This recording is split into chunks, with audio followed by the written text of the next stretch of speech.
Fellow citizens, I really want you to know what is happening. I'm praying that the ongoing legal interpretation and verdict that we are waiting for will be finalized in the next couple of days so that INEC can make the necessary changes this way or that way. But it was important for me to let you know what's going on, that Dr. Imuetinyan Igbinosa, under the Rebuild Nigeria Party, is also running for the office of president. Therefore, what is at stake? Why am I asking you to support me? I am asking you to support me, fellow citizens, to vote me in as President of the Federal Republic of Nigeria because of what is at stake, which goes much more beyond, much more beyond human articulations and all of that. We need God and our Maker with us, and that's what makes us tick. So, what is at stake? Our people are concerned. And these concerns are multifold, they are multifaceted, they are historic, they are also national concerns, there are economic concerns, there are also social concerns, and there are foreign concerns. The summary of all of this is, as I've told you today, our country is a country that has suffered a history of colonization.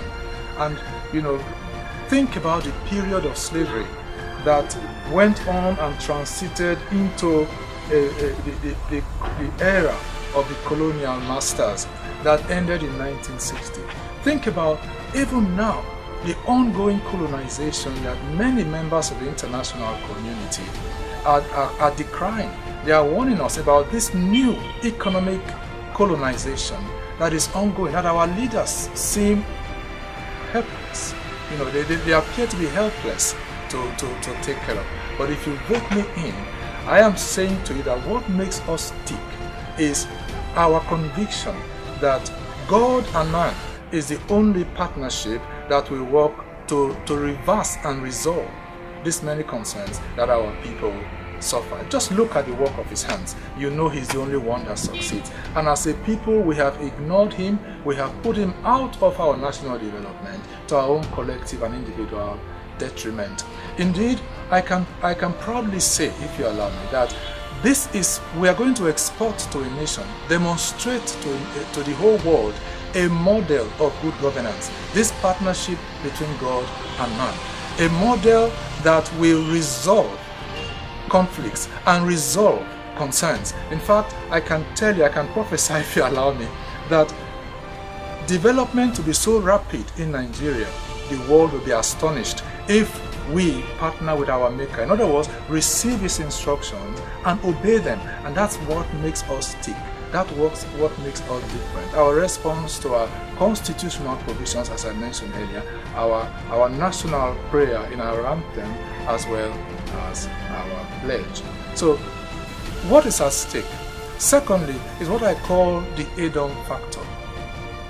The Edom factor simply means, once upon a time there was a country called Edom, a nation, a kingdom. And this kingdom had or suffered a similar history of colonization like Nigeria, because they were rich in copper, just like we are rich in petroleum today. And so because of their riches, they attracted a lot of foreign interests and a lot of conflict internally and externally. All of these conflicts, none favors the majority of the people. Everybody's looking for their own thing. That we cannot hide our heads from the reality of ritual killings, of leaders who we hear are attending, going to shrines, and then some of them are bathing in blood. Many things that we hear about. These are the fundamental issues. There is no way a nation can prosper beyond the level of the advisors that they have. As it is today, our leaders are listening secretly to masked, unclean spirits.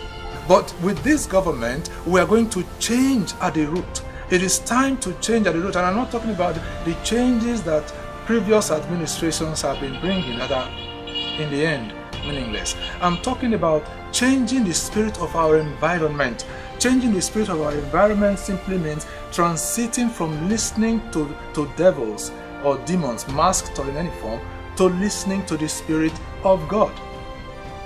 Because every government in the whole world listens to something. We cannot avoid that. And as I said earlier, it does not matter how many, it does not matter how much economic strategic planning we bring forward, or any sustainable development, and all of these nice and wonderful economic statistics that are flying all over the place. They don't mind that, But our people, it is mandatory, it is important, because our people are crying. Majority of our people are crying for freedom. The basic necessities of life are missing. They are not there. Majority of us. And so with this if you vote this government in, is to vote the Spirit of God and to vote a clear show above corruption and all of that, transition from a history of colonization to a future of freedom. So a lot is at stake. What is at stake is to reverse our push, the movement of this nation to extinction, and to turn to a future of freedom, that our children will bless their fathers. So they will no longer say the children suffer because of what their fathers did, but instead that will change. So the children are enjoying life because of what their fathers did. If you vote in this government, we come as representatives of God to make that fundamental change that no man can do by themselves, no matter how intelligent, but the intelligence of the Creator God with man, to bring that transition that we all are looking for.